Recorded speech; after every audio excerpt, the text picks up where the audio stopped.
Hi, welcome to the channel. It's been a while, but I've got a new tent. So we're going to do a quick overview of the Sierra Designs Clearwing 2-person 3000 tent. Now it's called 3000 because it's got a 3000mm high track head on the ground sheet and the outer fly, which is different to the American versions of this tent. So Sierra Designs are an American company in California. They normally design sort of very lightweight tents. They don't need to be waterproof to that high level, and they don't need to have sort of solid interiors and stuff. So it's got a slightly different interior to the American ones and completely different colorings. As you can see, it comes in a nice green bag. It is what Sierra Designs call a burrito style bag, so it has a big opening so you can get the tent nicely crammed in there with all the gear and then tighten it up, and it's got 2 compression straps as well. The weight of the tent is 2,386 grams all in, so that's all the pegs, all the original stuff that comes with the tent. So I think you can get it slightly lighter than that, but it does come with 10 pegs, so it can be fully guyed out. So the pole bag comes with a sort of split section, so you get your pegs in one side and the poles on the other. There are 3 poles and they are DAC green pressed aluminium poles, so really good quality poles and marked different colours as to where they go when you pitch in the tent. The tent pegs are just pretty standard hook pegs, but they do come with Sierra Designs engraved onto each one, which is quite a nice touch.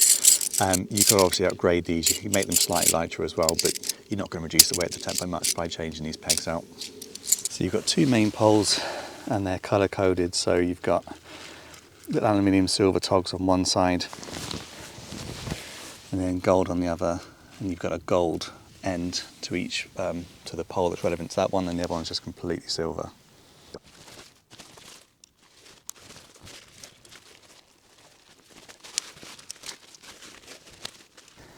So you can see it is freestanding once you've got that central pole in, and what the central pole does is it pulls the sides right up, so the 2 side walls are vertical.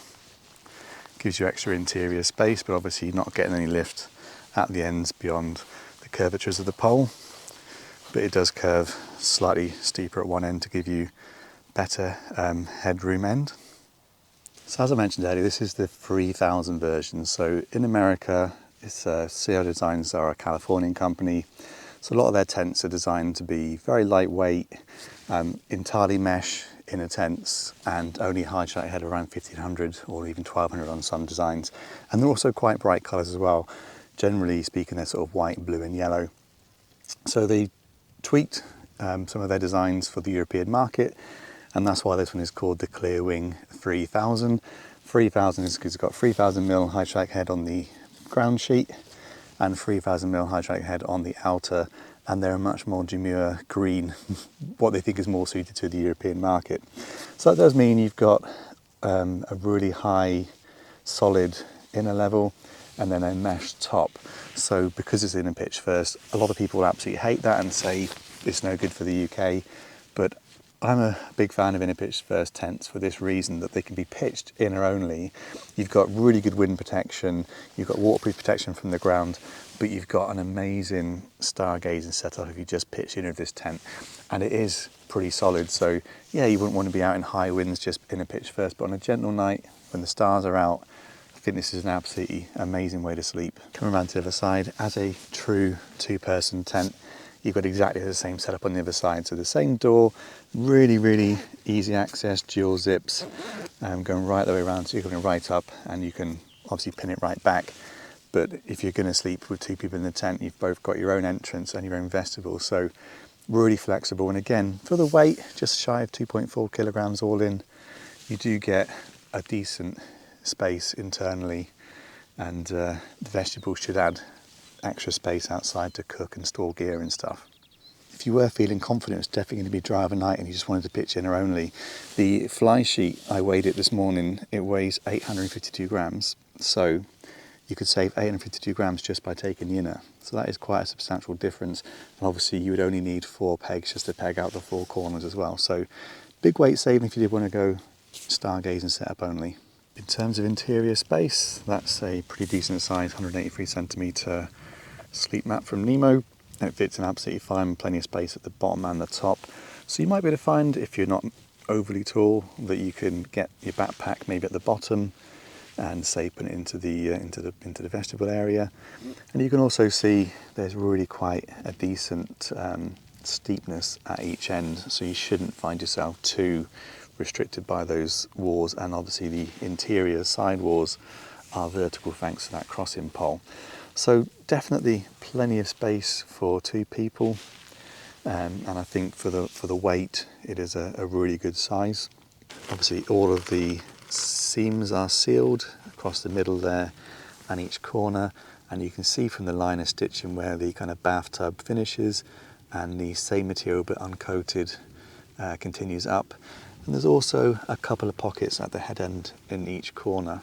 The doors are held back by a simple little toggle. I would prefer elasticated ones which you can cinch down better, but they seem to be doing a pretty good job. The door is not sagging at all, so you've got a really clear entrance and exit when you've got that pegged open. So if you did pitch it inner only, then you have got really clear views of the sky and all the bugs that are already getting in here. Other nice features, you've got two pretty decent little gear loft pockets. And then you've got 5 hanging points off this central bar all the way along where you can hang various things.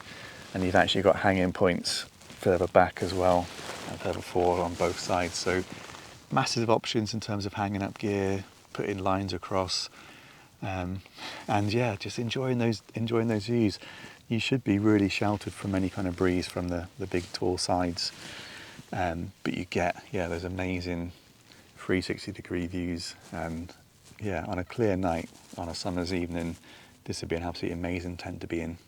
When you put in the outer on, it's got some Velcro to attach the outer to the poles. Not a massive fan of that, if I'm honest. I do like the corner adjusters though, they're really easy to tighten, and they go off the same peg as the inner as well, which makes things nice and easy.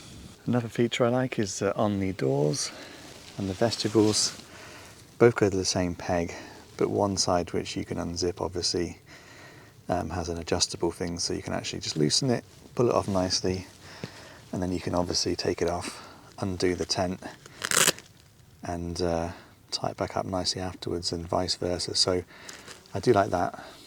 Much more subtle than the American versions, or it does have a white storm flap on the zip and a substantial Sierra Designs logo as well, and that's on both doors.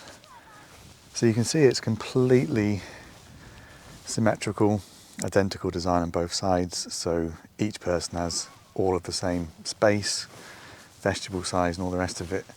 And it's got 4 simple going out points, 2 on each end.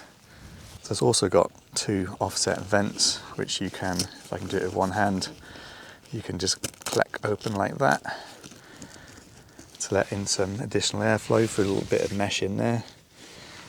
And you've got the same on the other side, so ideally you'd want to pitch this kind of end at either end into the wind. So if you wanted to keep the vestibule dry, you'd open up whichever one of these was away from the wind, so keep a bit of airflow and stuff. In terms of materials, the fly sheet is a 68 denier poly taffeta with 3000mm hydroelectric head, and that is the same for the ground sheet as well. And the inner tent is the same 60D poly taffeta uncoated for the solid part. Obviously it's uncoated, it's not waterproof, and then it's got the no-seam mesh along the top. Regular watchers of the channel will know I like a bargain. I don't like to buy things full priced or often brand new, but I picked this tent up off eBay. It was brand new, the person only ever pitched it in his garden for photos to sell it, and I got it for £135 including postage, which I'm really happy with.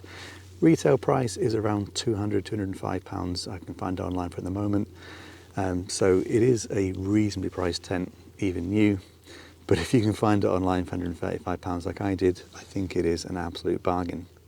As you can see, there's plenty of head height. I'm about 5'11". I can sit up inside the tent very comfortably, and not just across the middle frame, but actually a fair way into the tent in different directions as well. I can also sit quite comfortably in the vestibule. Now this is obviously absolutely identical both sides of the tent, so each person has this exterior space. So if you were to particularly tall people and you didn't have space at the bottom of the tent for your bags, which I think I definitely would do, then there's plenty of space for your boots, your bag, and obviously you can cook out here as well. Because the doors and vestibules are identical on both sides, if you pitch a tent correctly, you'd obviously want probably one of these ends with the poles into the wind, so you can open up either side of this, or both sides if you wanted to have a completely clear view. But you can open up one side. If the wind is blowing this way, you'd have this side pitched, this side open, and you could cook here quite comfortably. You've got plenty of height and obviously plenty of airflow to cook safely. So really, really impressed with the tent so far. Some initial first impressions. I'm really pleased I bought it, £135, including postage. Really, really pleased with that. It definitely is brand new. The guys weren't even pulled out before. Pitching is pretty straightforward. The inner goes up well. I am looking to use this inner only at some point in the summer. If we actually get a summer here in Wales this year, it's not been very good so far, because I really like the idea of just having those views of the sky all night, and also enough protection from any wind or breeze that might come across. The only downsides really, I suppose, in a pitch first, if the weather's not great, you are going to get a bit of water in the tent from that. I'm not a massive fan of having to sort of put a Velcro around the poles as you put it up either. That's something that's, I find slightly annoying, but it's not a real deal breaker. And I'd rather have elasticated toggles to hold the inner and outer doors in, but again, that's just being really, really picky. You could obviously change that if you wanted to. But no, I think £135, it's really good value. It's a really good, nicely designed tent. You've obviously got your gear store inside, DAC poles, perfectly serviceable pegs, not too heavy as well, and it is polyester, so it's not going to sag in the rain, and it should be pretty UV resistant. And I do like the colour as well. It is pretty stealthy, albeit the yellow zips and stuff, and the white storm flap. But no, a tent I'm really looking forward to using, so I hope to use it on a camp soon, and have a really relaxing, spacious night with this palace for one, essentially. But I do think there's genuinely really good space for two people and quite a lot of gear. So I think that's just about it for the video, really. Really impressed with the tent so far. I'm really looking forward to taking it out. Obviously, if you want to see that video, subscribe to the channel and you'll see it in an upcoming video. I'll take it out somewhere for a nice wild camp. Anyway, if you've got any questions at all, anything I've not covered, then just drop a comment and I'll be sure to respond. I can obviously find out anything that I've missed. And yes, huge thanks for watching, and hopefully I will catch you in the next one.